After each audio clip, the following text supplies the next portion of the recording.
বিসমিল্লাহির রহমানির রহিম। আসলে ভিডিওটা করার কোনো উদ্দেশ্য ছিল না, কিন্তু ভাবলাম যে একটা ভিডিও বানাই।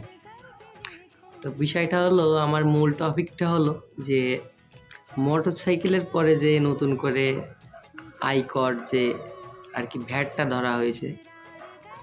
তো আমি বলতে চাচ্ছি যে একটা সাধারণ মানুষ একটা বাইক কিনলো ১.৫ লাখ টাকা দিয়ে, বা সামথিং আরেকটু বেশি, দেখা গেল যে ১,৬০,০০০ কিংবা ৭০ বা ৮০, একটা ১৫০ সিসির বাইক কিনলো।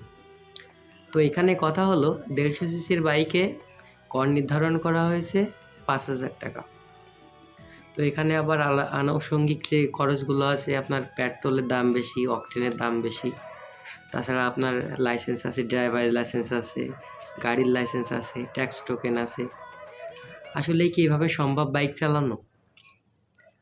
আমার একটা বাইক ছিল, জাস্ট সেটা বিক্রি করে দিয়েছি। আমার মনে হয় যে, আমার এখন মনে হচ্ছে যে আমি মনে হয় ভালো কাজ করেছি।